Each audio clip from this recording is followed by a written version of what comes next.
Hi friends. Hi అందరికీ. ఈరోజు కొత్త వెరైటీ కర్రీ అండి. ఏంటా అని చూస్తున్నారా? బాబోయ్, ఏం కర్రీ తెచ్చిందో ఏంటో అనుకోకండి. మునక్కాయ, బంగాళదుంప, దోసకాయ, ఈ 3 కాంబినేషన్తో కర్రీ అండి. ఒక్కసారి ట్రై చేయకూడదు ఎలా ఉంటుందో? మీరెందుకు ట్రై చేస్తారులేండి. కానీ మీరు ట్రై చేశాక నేను వదలనుగా. రండి వీడియోలోకి వెళ్ళిపోదాం, చూద్దాం. ముందుగా మనం కడాయి పెట్టుకొని ఆయిల్ వేసేసుకోవాలి. మీకు చెప్పాను కదండి మాది కర్రీస్ పాయింట్ అని. మేము చేసే ప్రతి వంట కొంచెం హెవీగానే చూపిస్తాము. ఇందులో మనం తాలింపులు, జీలకర్ర, అలాగే కరివేపాకు, పచ్చిమిర్చి, ఈ 3 యాడ్ చేసుకున్నాక ఉల్లిపాయలు కూడా వేసేసుకొని 5 మినిట్స్ ఈ ఉల్లిపాయలతోటి ఇవి వేగాలి, మగ్గిపోవాలి. ఇలా మగ్గాక కాసేపు మనం మూత పెట్టుకుందాం. చెప్పాను కదా, దోసకాయ ఇంకా అలాగే మునక్కాయ, ఉడకబెట్టుకున్న బంగాళదుంప, ఆలు అంటారు కదా, బంగాళదుంప, ఈ 3 కాంబినేషన్తో నేను కర్రీ ఎలా చేయాలో చూపిస్తాను. సూపర్ అంటే సూపర్గా ఉంటుంది. చపాతీలోకి అయితే ఇంకా సూపర్గా ఉంటుంది. ఒకసారి ట్రై చేయండి. ఇప్పుడు ఉల్లిపాయ మగ్గాక మనం దోసకాయ, మునక్కాయ, ఇవి 2 కూడా యాడ్ చేసేసుకుందాం. ఇవి కూడా కొంచెం మగ్గాలి.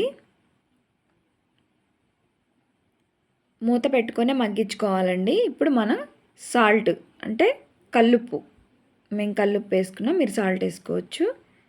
అలాగే పసుపు, ఇవి కూడా కాసేపు మగ్గనిచ్చాక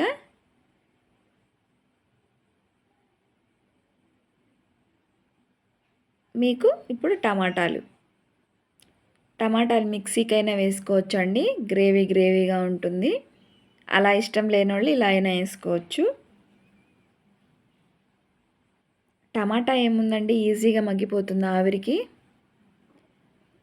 ఇప్పుడు అల్లం పేస్ట్ వేసుకొని అలా కలుపుకున్నాక కారం, తగినంత కారం, అలాగే కొంచెం కొత్తిమీర ఇప్పుడే వేసుకుందాం, తర్వాత అయిపోయాక వేసుకుందాం. ఇది కొబ్బరి పేస్ట్లో ధనియాలు, చిన్నులపాయ వేసామండి. కొంచెం వాటర్తో ఇవి ఉడకాలి. కొంచెం వాటర్ పోసాక ఇది ఉడికాక ఇలా ఆలు మనం లాస్ట్లో వేసుకోవాలి, ఎందుకంటే అదే బాయిల్ చేసేసుకున్నాం కాబట్టి. ఇప్పుడు వేసేసుకుందాం. ఫైనల్గా గరం మసాలా రెడీ అవుతుంది. ఆలు, మునక్కాయ, దోసకాయ కర్రీ. ఒక్కసారి ట్రై చేయండి. మీ ఇంట్లో ఎలా ఉందో నాకు టేస్ట్ ప్లీజ్ కామెంట్ పెట్టండి.